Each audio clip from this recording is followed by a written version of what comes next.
Aujourd'hui, il y a des mises à jour importantes en provenance de la Fédération de Russie.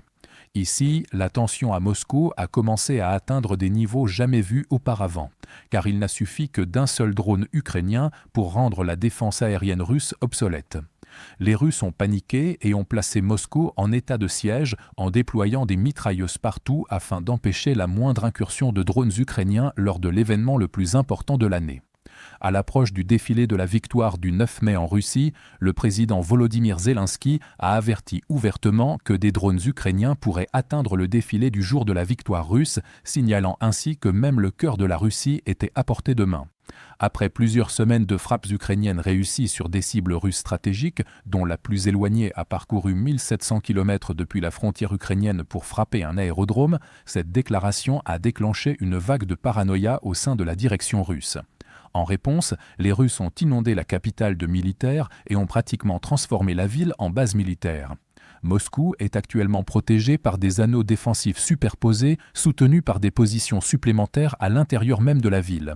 Des images de Moscou montrent des colonnes supplémentaires de systèmes S-400 entrant dans la ville destinées à intercepter les missiles ukrainiens, mais également efficaces, bien que coûteux, contre les drones en cas d'urgence.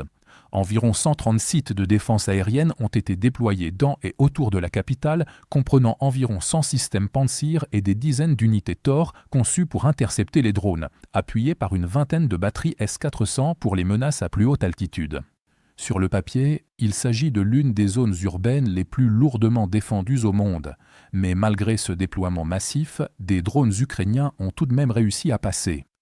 Dans une manœuvre clairement destinée à exposer les vulnérabilités russes et peut-être à tester leurs faiblesses, l'Ukraine a lancé plusieurs vagues de drones visant Moscou et ses régions environnantes.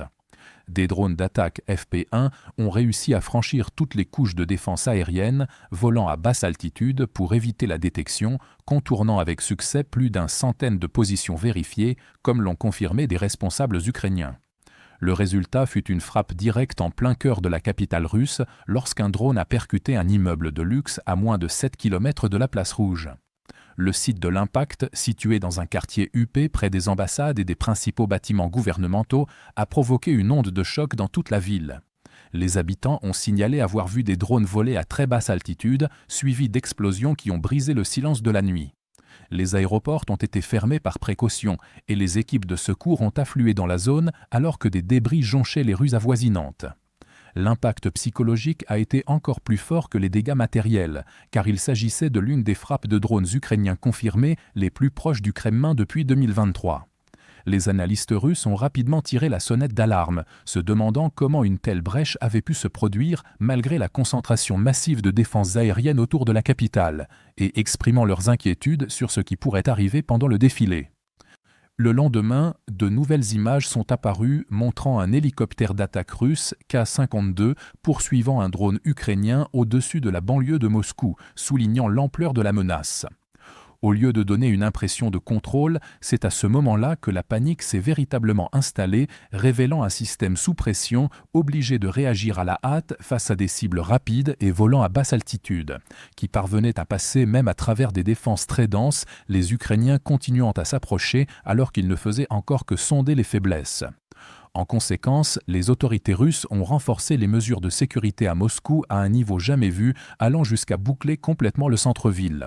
Des points de contrôle ont été installés à toutes les entrées de la ville pour empêcher des infiltrés ukrainiens de s'installer afin de lancer des drones FPV, tandis que des véhicules blindés équipés de mitrailleuses lourdes ont commencé à patrouiller les zones clés, prêts à intervenir contre toute menace au sol ou dans les airs.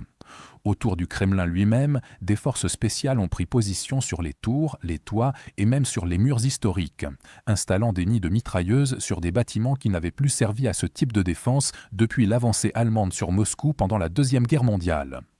Grâce à ces mesures, la place Rouge a été transformée en une zone militaire fortifiée à l'accès très restreint. Partout dans la ville, l'Internet mobile est coupé par intermittence, tandis que les 4 principaux aéroports autour de Moscou ont suspendu leurs opérations jusqu'à la fin du défilé. Officiellement présentées comme de simples précautions de sécurité, ces mesures ont perturbé la vie quotidienne et alimenté l'anxiété du public, rendant une chose évidente. Malgré tous leurs efforts, les autorités russes se sentent beaucoup trop vulnérables et pas du tout maîtresses de la situation. En fin de compte, même après avoir mis en place un bouclier de défense aérienne dense avec plus d'une centaine de systèmes, Moscou a tout de même été pénétré par des drones ukrainiens à seulement quelques jours de son événement national le plus important. Cela n'a pas seulement choqué le Kremlin, mais l'a aussi forcé à prendre des mesures de plus en plus extrêmes, comme déployer des mitrailleuses sur les toits, restreindre les communications et verrouiller la capitale. Que l'Ukraine vise ou non le défilé lui-même, le message est déjà passé. Si Moscou, la ville la mieux protégée de Russie, peut être atteinte, alors le reste du pays reste encore plus exposé à des frappes de drones ukrainiens répétées, et le gouvernement russe ne peut pas faire grand-chose pour les arrêter. Si vous souhaitez découvrir d'autres développements importants d'aujourd'hui que nous n'avons pas pu aborder dans cette vidéo, n'hésitez pas à consulter notre carte interactive de l'actualité. Le lien vers notre carte interactive se trouve dans la description ci-dessous. Merci d'avoir regardé cette mise à jour et un merci tout particulier à tous ceux qui suivent déjà notre carte interactive.